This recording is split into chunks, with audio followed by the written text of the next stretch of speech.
प्रधानमंत्री नरेंद्र मोदी ने आज वाराणसी में international cooperation and convention centre Rudraksh का उद्घाटन किया है। इस अवसर पर उन्होंने कन्वेंशन सेंटर रुद्राक्ष में पौधारोपण भी किया। उन्होंने कहा कि काशी वासियों से विकास की गंगा बहा दी है।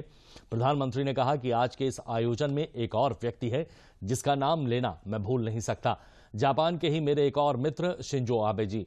उन्होंने कहा, मुझे याद है शिंजो आबे जी जब प्रधानमंत्री के तौर पर काशी आए थे तो रुद्राक्ष के आइडिया पर उनसे मेरी चर्चा हुई थी।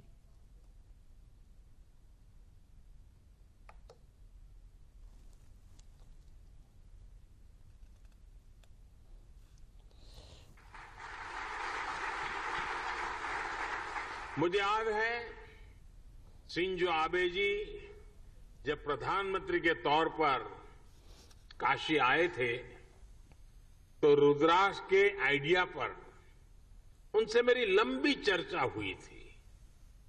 उन्होंने तुरंत ही अपने अधिकारियों से इस आइडिया पर काम करने को कहा।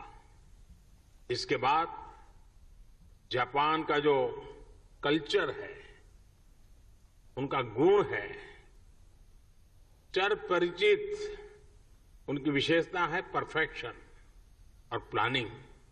इसके साथ इस पर काम शुरू हुआ और आज ये भव्य इमारत काशी की शोभा बढ़ा रही है।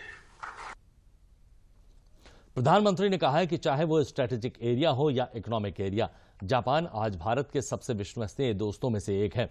हमारी दोस्ती को इस पूरे क्षेत्र की सबसे प्राकृतिक साझेदारी में से एक माना जाता है। उन्होंने कहा कि भारत और जापान की सोच है कि हमारा विकास हमारे उल्लास के साथ जुड़ा होना चाहिए। प्रधानमंत्री ने कहा कि यह विकास सर्वमुखी होना चाहिए, सबके लिए होना चाहिए और सबको जोड़ने वाला होना चाहिए।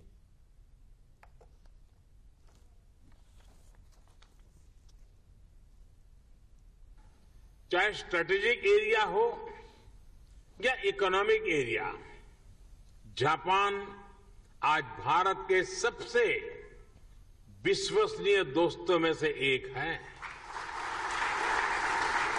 हमारी दोस्ती को इस पूरे क्षेत्र की सबसे नेचुरल पार्टनरशिप में से एक माना जाता है।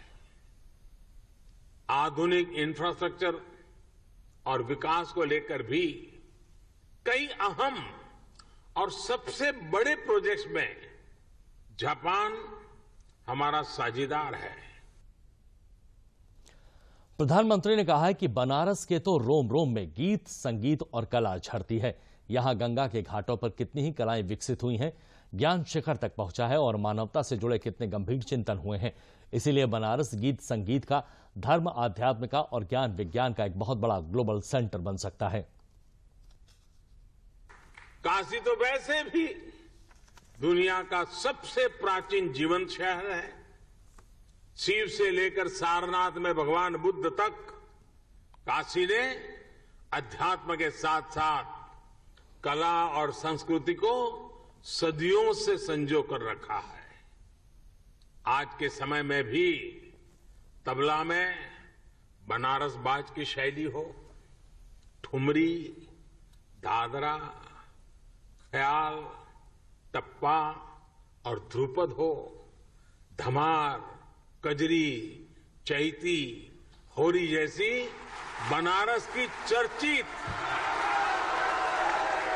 और विख्यात गायन शैलियां हो, सारंगी और पखावज हो या शहनाई हो, मेरे बनारस के तो रोम रोम से गीत, संगीत और कला झरती है।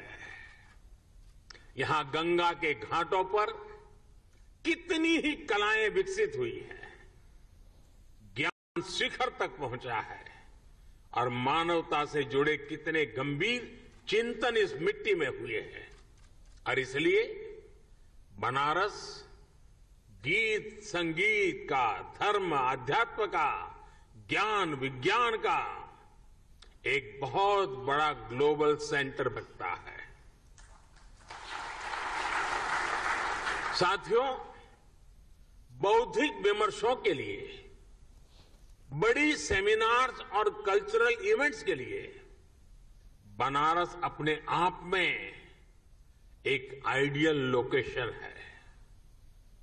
देश विदेश से लोग यहां आना चाहते हैं, यहां रुकना चाहते हैं।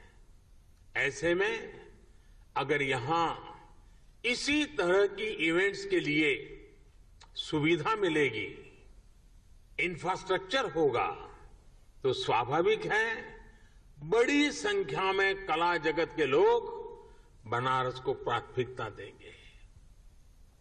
रुद्राक्ष इन्हीं संभावनाओं को आने वाले दिनों में साकार करेगा।